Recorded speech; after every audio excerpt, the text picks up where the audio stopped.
Thank you, everyone. Today's session, well, first, my name is Ibrahim. I'm one of the technical leads at Capgemini Invent. And for the past 2 years, I've been embedded on the PIP service, the Personal Independence Payment. For those that do not know Personal Independence Payment, it's the UK's principal disability benefit. And I'll be talking today about how we are working on scaling this service from a handful of users all the way to 4 million plus users. But before I give you the story on the engineering side and how we're doing that with MongoDB, I'd like to introduce my colleague Kathryn, who's come from DDP Digital, to give us an idea on the product side of things and how this project came to be. Brilliant. Thanks, Ibrahim. So yeah, I'm Kathryn, and I'm one of the product leads on the Personal Independence or PIP digital services. So before Ibrahim starts talking about the technical side of things, I want to spend a bit of time talking about who the service is actually for, because if we don't understand who the service is for, some of the engineering decisions might not make that much sense. So this is a quote from one of our claimants. I just want you to read that and just take that in for a little moment. So a claimant told us, a direct quote, "You have to be in the right headspace or work up the confidence to begin the application." So until very recently, the front door to a national service was a phone call. You can only make that phone call during working hours, and it does require you to be in the right headspace to even dial that number. A lot of our research tells us that. Once you finally make that call, it'll take you about 20-25 minutes to start your claim with us, and then the department will post you out a 50-page paper form. It takes about 2 weeks for that to arrive. By the time it arrives in the post, you've probably lost any of that momentum that you had to build up to get yourself into that headspace.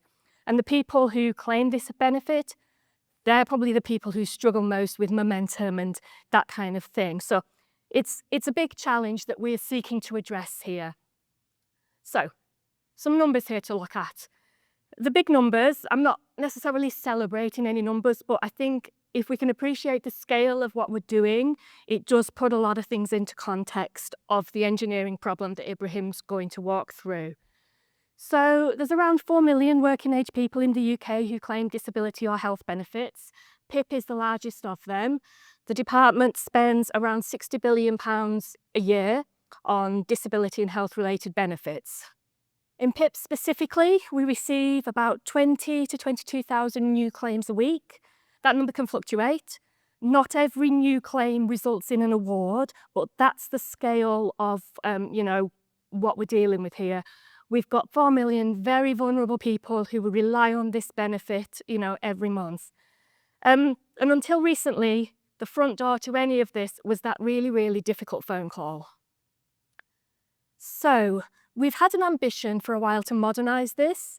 Things kind of accelerated in early 2020 when COVID hit us all, and a lot of face-to-face services closed down overnight. People lost access to their usual support networks, whether that's formal or informal networks, and even just the act of going to the post box to post back that big form became really challenging for a lot of people. So that was the catalyst for a plan that had been sort of brewing for a while. The department had to stand up a digital route into PIP. We had to do it quickly because the pandemic wasn't waiting for our roadmap.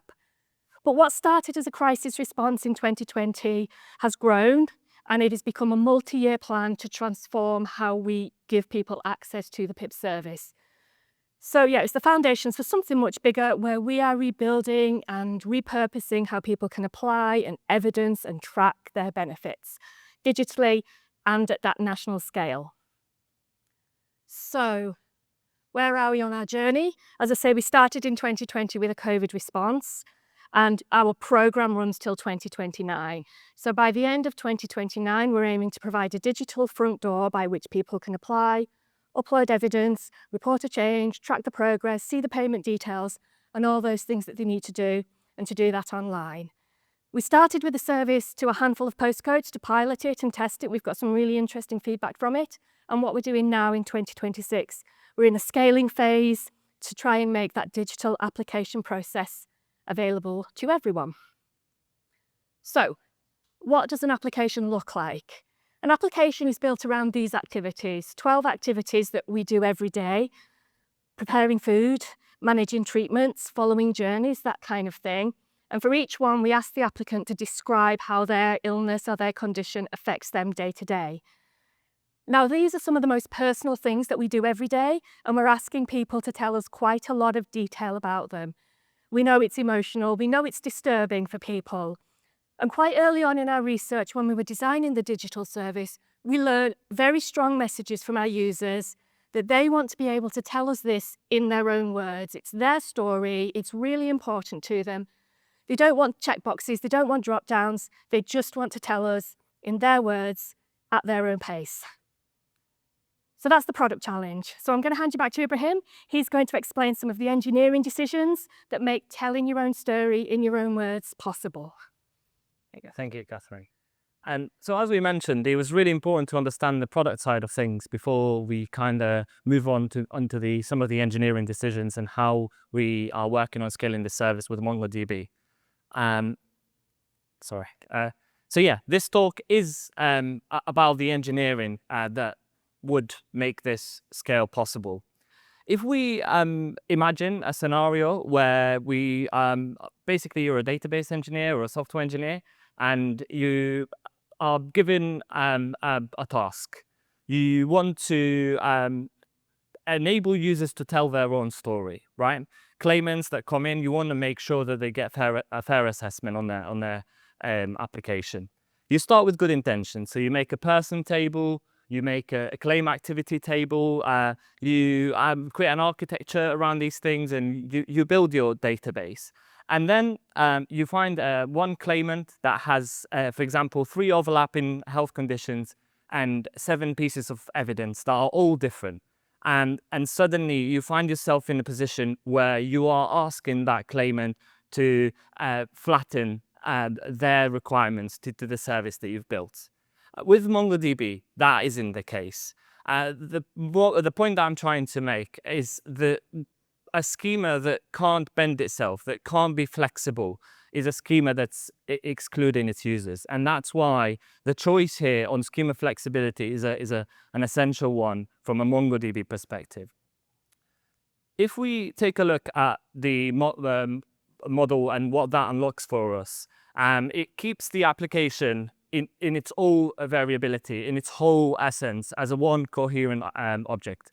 You've got activities inside it, you've got the events history, the evidence, everything is one in one object, and there's no 12-way joins to try and essentially distribute your data or try and retrieve elements from it. And when the service changes, and it does change, and things change in government quite a lot, there is no 6-month or 2-year transformation programs or migrations. You can scale, you can change policy in days, in weeks sometimes, and without flag day migrations, without years of essentially without years of big migration programs. If we look at scaling this from a MongoDB perspective, we can look at 3 patterns that MongoDB provides to us that enables us to do this. The first one is horizontal sharding. The application is its own natural shard key. Every application is self-contained. The data lives in it, it's its single shard, and there's no cross-shard penalty on the hot path. The second, and one of the most important ones, is the multi-availability zone resilience. When your service is the front door to a national service with over 4 million users, you can't afford any downtime. You can't afford the service is down for maintenance, or sorry, there is a problem with the service. This is what Mongo provides to us out of the box with automatic failover with a replica set. It means we have no lost time. There is no firefighting in the back end and sort of SREs ensuring that there is a failover happening here and there. This is all out of the box automatic. And the third, and one that I touched on earlier, is the schema versioning. So when the schema versioning happens on a document level, every application knows which version of the schema it was written under. New code, for example, will read all the application. It will understand what version it sits under, and it will understand everything without flag day migrations. We never tell a user, sorry, we are down for maintenance. Wait a week before we come back, or wait a day before we come back. We add version to that document, and the software would understand that. This all is enabled with a Strangler Fig pattern at welfare scale. When we talk about Strangler Fig, we're not replacing the legacy system in one big bang. We're growing the new service and around it, piece by piece, claim by claim, region by region. The Strangler Fig is quite an old pattern. Martin Howler spoke about it about 20 years ago. But the combination of what MongoDB provides us with a document model, event-driven integration, and strong observability, it makes it more traceable than it has ever been. It makes this transformation possible with no downtime to claimants. Claimants who are on the legacy system can remain on the legacy system. Claimants who are coming through the new system can come through tomorrow, and they can migrate over in the next few years when the program concludes. This is all enabled by a partnership story. This partnership story is between us in Capgemini Invent working with DWP Digital and also MongoDB. Capgemini and MongoDB have been working together for many years now. We built the database convert and compare tool specifically for legacy to MongoDB migration. More recently, we also joined the strategic partner in MongoDB's AI ecosystem. And last year, we won the award for SI Partner of the Year. And to just be a bit more descriptive here, day to day, our partnership means everything from access to the right MongoDB engineers and architects when we are designing a new piece of work such as this one. And we basically can have access to reference architectures and proven at comparable scale. And it means the ability for Capgemini to bring 4 years of embedded experience in DWP and provide that public sector delivery muscle across not just DWP, but other government programs. So if we come back to the women on the phone. Brilliant. Thanks, Ibrahim. So yeah, if we come back to the woman we heard from a few minutes ago, who was, that woman who was struggling to make that call to us. So in the old world, she would pick up the phone, but only during office hours. She's arranged for someone to take time out of work to help her with the call because it's a tricky call. She's probably going to be on hold for quite a few minutes before she gets through, and it's going to be around 20 minutes, as I say, to register a claim. Quite often, people get on the phone, they realise they don't have all the information, they get overwhelmed, they get distressed, they can't continue the call. She ends the call, her confidence is knocked, and it takes her, several weeks before she's in a position to make that call again.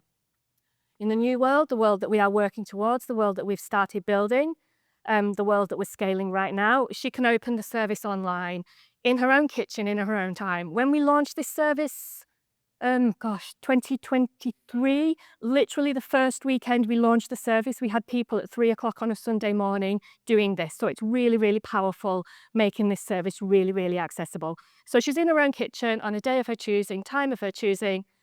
She gets tired, she closes the laptop, and she comes back to it another day when she's feeling better, when she's in a better position to continue. A daughter can help her with some of the bits that she's struggling with, help her upload photographs and documents that support a claim. And the form that we have online lets her describe her own activities in her own words in the way that she chooses to do that. And then on the other side of that human interaction, that side that's completely invisible to that woman, which is exactly how we want it to be, it's a document in a MongoDB database that holds the entire shape of her story. It's not flattened and it's not lost.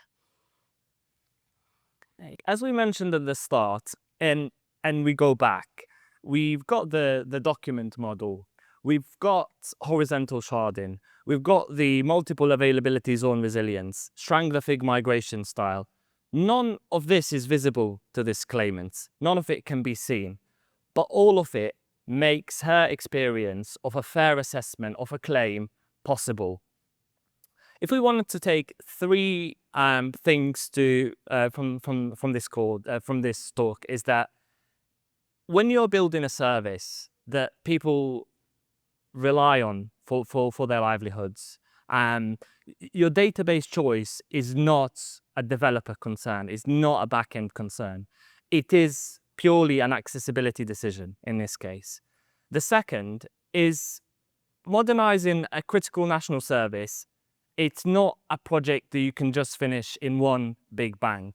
It's a Strangler Fig pattern that you need to evolve with the legacy system that you're working on to ensure no downtime, to ensure no claimants are affected by it. And the third, the numbers we celebrate at conferences like this, throughput, whether that is latency or cost per transaction, are technically downstream, or whether we built something that let a person on a difficult day tell their own story. And that is what it means to scale a service like this. And it's the proudest piece of work we've ever worked on. So thank you for today, and any questions after, we're available. Thank you so much.